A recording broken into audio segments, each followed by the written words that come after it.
បាទសួស្តីអ្នកទាំងអស់គ្នាចឹងថ្ងៃខ្ញុំមានលំហាត់ការដោះស្រាយចំនួនកំប្លេចមួយឥឡូវយើងមើលដំណោះស្រាយទាំងអស់គ្នាឥ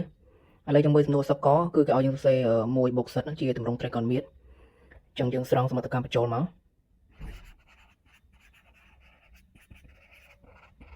គឺសិតយើងគឺស្មើ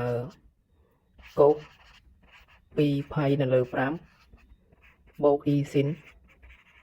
2ផៃនៅលើ5បន្ទាប់មកគេឲ្យយើងគណនា1បូកសិតចឹងយើងសរសេរថា1បូកសិតចុងទាំងអាចសរសេរថា1បូកសិតយើងគឺកូស2ផៃនៅលើ5បូក e ស៊ីន2ផៃនៅលើ5បន្ទាប់មកយើងពិនិត្យមើលម្ដុំនេះបើម្ដុំហ្នឹងគឺចូលរូបមន្តគឺយើងអាចប្រើរូបមន្ត1បូកកូដេតា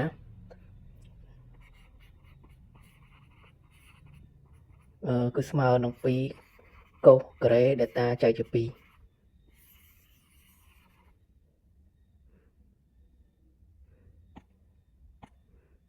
អញ្ចឹងយើងអាចសរសេរថាបាន2កូសការ៉េអញ្ចឹងដល់ពេលយើងចែកជា2ទៅសម្រួលទៅសល់តែផៃលើ5ឯងចំណែកម្ដុំនេះគឺចូលរូបមន្តដែរគឺយើងអាចប្រើរូបមន្ត sin data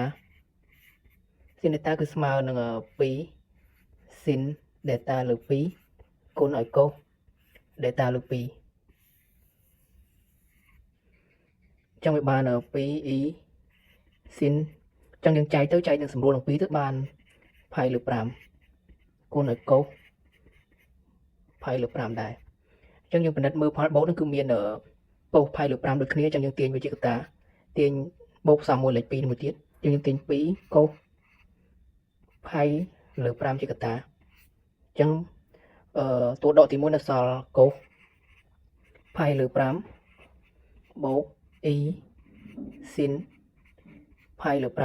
5បាទអញ្ចឹងយើងរកឃើញថាស្ដិតបូក1ជាទម្រង់ត្រីកោណមៀតគឺស្មើប៉ុណ្ណឹង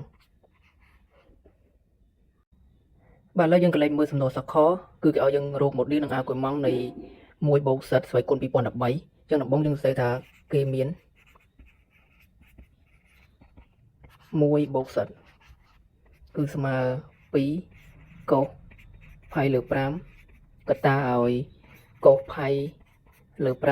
5បូក e sin ផៃលើ5ចម្លើយនេះយើងរកឃើញនៅសំណួរសកលបន្ទាប់មកយើងសរសេរបន្តទៀតថា1បូកសិតស្វ័យគុណ2013ចឹងមានន័យថាយើងអាចសរសេរថា2កូសផៃលើ5កតាឲ្យកូសផៃលើ5បូក e sin ផៃលើ5បាទទាំងអស់ហ្នឹងស្វ័យគុណ2013បន្ទាប់មកយើងម្ដុំនេះយើងពាក់ស្វ័យគុណទៅបាន2កូសផៃលើ5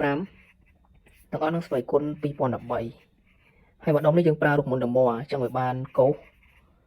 2013ផៃនៅលើ5បូក e sin 2013ផៃនៅលើ5បន្តមកទៀតគឺយើងអាចចែកម្ដុំនេះយើងយក2013យកចែកជាមួយ5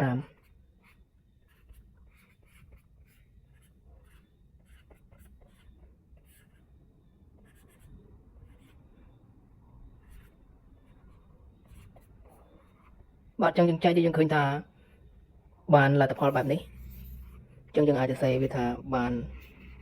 កូសផៃលើ5ស្វ័យគុណ2013ហើយកន្លែងនេះយើងអាចសរសេរថាកូស3ផៃនៅលើ5បូកឲ្យ402ផៃហើយផ្នែកស៊ីនក៏ដូចគ្នាដែរ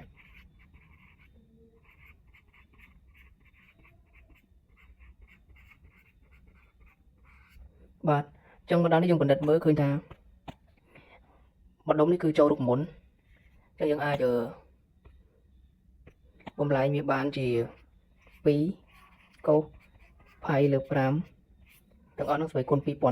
2013ហើយមុំដែលខ្ញុំគូសនេះគឺយើងអាចបំលែងវានៅសល់តែកូស3ផៃនៅលើ5បូក e sin 3ផៃនៅលើ5 បាទចឹងយើងឆ្លើយមកដូចនេះបាទ model a គឺស្មើ2កុសផៃលើ5ស្វ័យគុណ2013និង a គុយម៉ង